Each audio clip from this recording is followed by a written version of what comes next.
और जितनी भी निंदा की जाए वह कम है, क्योंकि भारत में रोजी रोटी की समस्या, बेरोजगारी की समस्या, शिक्षा की समस्या, स्वास्थ्य की समस्या पर ये भारत सरकार, अब तो भारत सरकार जो लोकतंत्र का बहाना कर करके सत्ता पर काबिज हो करके और सीधे सीधे तानाशाही प्रवृत्ति के तहत सबको परेशान कर रखा है।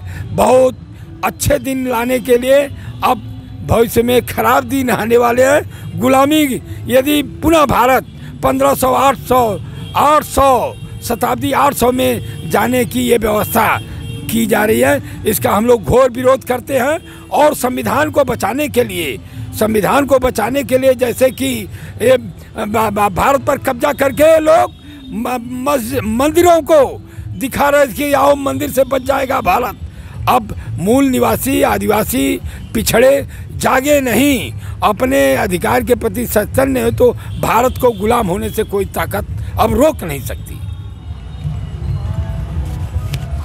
ये प्रधानमंत्री क्षेत्र के हमारे सीनियर वकील लोग हैं।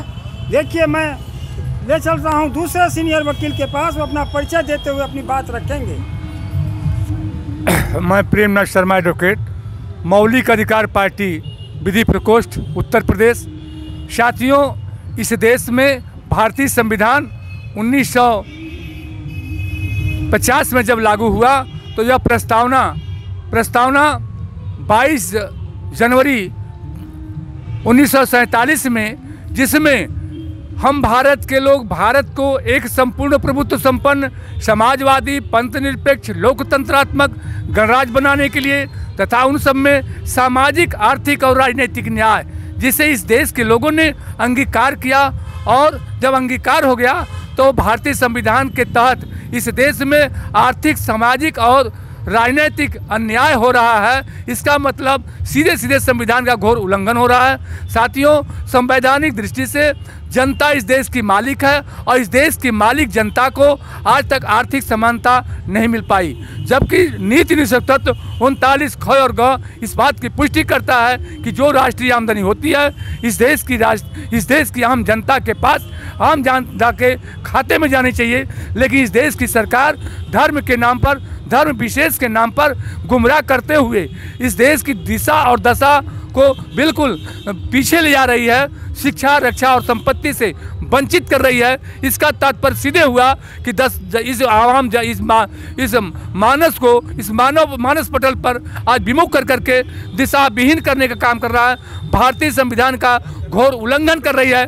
ऐसी स्थिति में हम निंदा और भर्त्सना करते हैं माननीय प्रधानमंत्री जो भारत सरकार हैं, यह सीधे सीधे भारतीय संविधान के उल्लंघन करते हैं। यह कहते हैं कि हम मन की बात करते हैं, जबकि भारतीय संविधान का 51 ये कहता है हम जनगण मन की बात करते हैं, जनता के समूह की बात नहीं करते हैं। यह घोर निंदा का विषय है। ऐसी स्थिति में आज हम डॉक्टर B.R. अम्बेडकर के द्वारा दिए गए भारतीय संविधान की शपथ लेते हुए इस बात का संकल्प लेते हैं कि भारतीय संविधान लागू रहेगा और लागू हो। नमो बुद्धाय, नमो इंडिया। आपने सुना हमारे सीनियर अधिवक्ता को। हम लोग बनारस कचहरी के पास में अम्बेडकर पार्क में इकट्ठा है। हमारे सीनियर अधिवक्ता चिंतन मनन कर रहे हैं। हम ले चल रहे हैं आपको दूसरा सीनियर अधिवक्ता के पास, अपना परिचय देते हुए अपनी बात रखें। मैं हृदय नारायण कुशवाहा एडवोकेट। आज अयोध्या में संविधान की अवहेलना करते हुए प्रधानमंत्री जी राम मंदिर का उद्घाटन कर रहे हैं, राम मूर्ति में प्राण प्रतिष्ठा डाल रहे हैं, जबकि न्यायालय के आदेश से उस स्थल की खुदाई हुई थी। खुदाई से बुद्ध धर्म से संबंधित चीज़ें प्राप्त हुई थीं और वह इतिहास के रूप में देखा जाता है तो वह प्राचीन साकेत था। राजा प्रसेनजीत को भगवान बुद्ध ने वहाँ पर देशना दिया था। खुदाई से भी बौद्ध धर्म से संबंधित प्रमाण मिले हैं, लेकिन वहाँ पर राम मंदिर का उद्घाटन हो रहा है जो बिल्कुल ही गलत है। इतिहास को मिटाया जा रहा है, इतिहास को नहीं मिटाना चाहिए। सारा चीज़ वह बुद्ध ही बुद्ध है। 8वीं 9वीं सदी से जो है यह सब चीज़ें चल रहा है जो गलत है। साथियों, ये आपने हमारे सीनियर अधिवक्ताओं की बात सुना। ये लोग अपना मनन चिंतन कर रहे हैं अब अम्बेडकर पार्क के में प्रतिमा के नीचे। इन्हीं बातों के साथ वाणी को विराम देता हूँ। धन्यवाद।